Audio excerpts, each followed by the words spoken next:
Most people have been told to drink about 8 8-ounce glasses of water a day. That's 8 cups. An average person sweats up to 6 of those cups exercising for an hour, leaving them at the highest risk of dehydration, needing to replenish soon.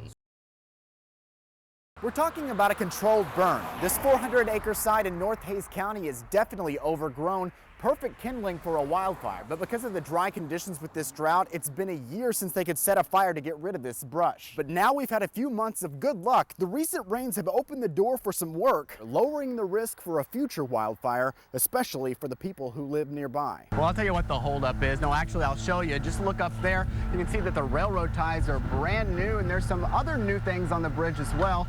Union Pacific does not argue there are some safety concerns with trespassers, but first, it wanted to get those improvements in place. Well, you can see it's done now, so the city says they can start work on that fence in about a month. I'm able to fit down into the crack between the concrete and the asphalt, which, by the way, when it broke was about as big as my arm. And to think something so big could happen with just the absence of a little bit of dirt. Travis County wasn't the only one considering an incentive to Apple. In addition to its $6 million, last week the city approved $8.6 million, and earlier the state approved $21 million. But some say Apple would have chosen Austin with or without the money. Upping the chance that you'll get a ticket on weekend nights down there on the street means more people are parking up here in the more than 4,000 spots available in downtown garages. Rugged terrain makes finding what's left of the Pedernales fire tough.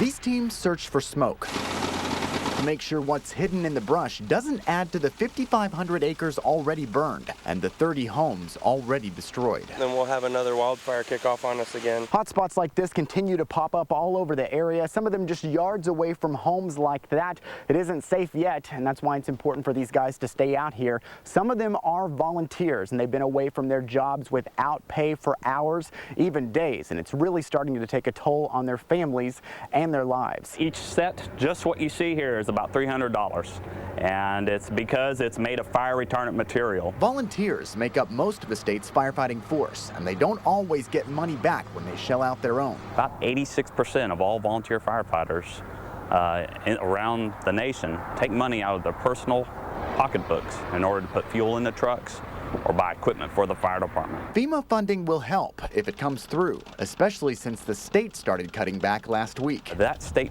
grant program that affects volunteer fire departments got cut from $25 million a year to just $7 million. Volunteers came from across Texas this week to fight the fires in this area. It's something I choose to do. I mean, a volunteer, you know, it's what you do. A spirit of sacrifice. For them, maybe losing a little, but for others, saving a lot more. In West Travis County, Josh.Hinkle, KXAN News. Every family wants pumpkin pie. The day before Thanksgiving. Okay, did you have an order? Is the busiest of the year at Texas Pie Company in downtown Kyle. I can help you over here, sir. People travel from across the state. Oh, it's all homemade. It's all just delicious. To line up for what owners Julie Albertson and Spencer Thomas are cooking up. Oh, they're just original. But with more than 5,000 pies sold in the last few days alone, you might think this hectic holiday could wreak havoc on a business partnership. Well, just try being married to that partner too. Was it a cream pie? Yes, ma'am. This story goes back 27 Thanksgivings ago, just after Julie lost her job. I needed extra money for the holidays, so I rented an abandoned pizza place, and opened up my first bakery. From banking to baking, she found the perfect ingredients for this shop. We call in everybody, all hands on deck during the holidays. Said I'd like to say I have a hand in every single pie. They're taking them faster than we can make them. Hand crimping each individual pie. Julie says, like marriage, she's learned perfect pie is something that takes practice. These are pumpkin pies. These are one of our specialties. Which brings us back to how she and her husband manage this madness. Oh, well, thanks for saving it for the holidays. That's perfect. Spencer's a musician, and Julie just happened to find the way to his heart. So I took him a pie on stage, and he ate it during his break and actually came and asked for my phone number. That's how I met my husband. Feed me and I'll be happy. Julie's motto is peace, love, and pie, and she says it takes all three to survive. It really makes things better. In Kyle. Is that going to be it? Josh.Hinkle, KXAN News.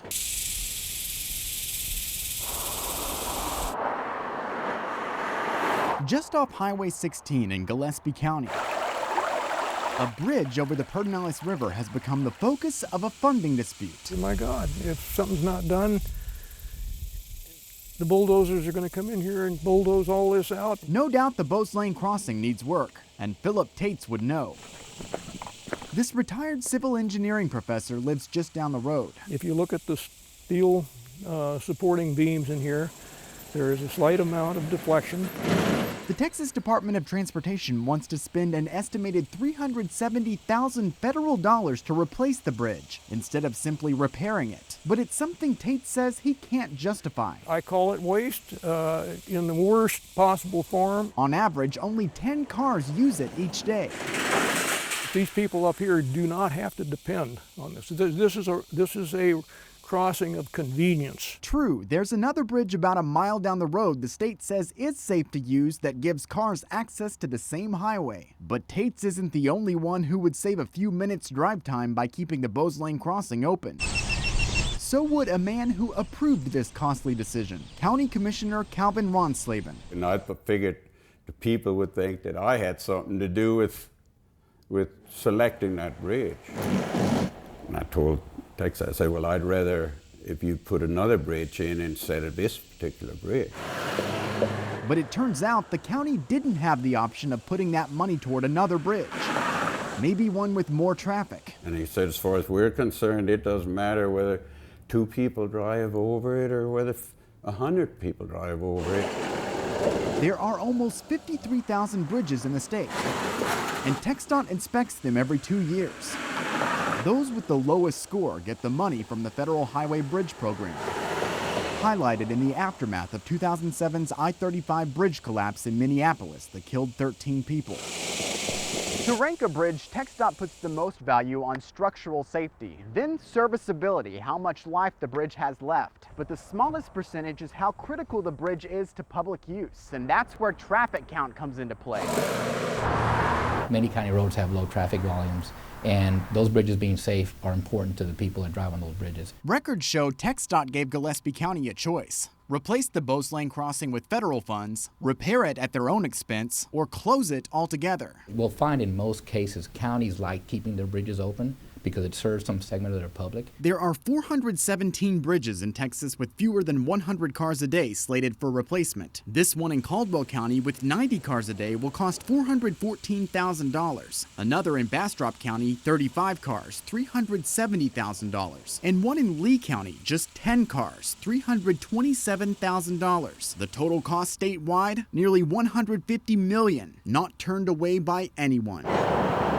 Like Ronslaben says, if Gillespie County didn't use money for this bridge, TxDOT would send it to the next one down the line, somewhere else in the state. No telling where that'll be, but you say it won't be here in the county. It's still taxpayers' money. Tate says unless TxDOT reevaluates its system, the county should reconsider repairs or closure. It's a decision between safety for a few people or the start of savings in a tough economic time nationwide. It's got to start somewhere, and this is about as low a level as you can get.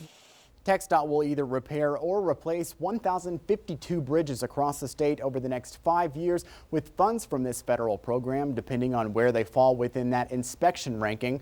The total for all of those projects is nearly $1.4 billion federal dollars.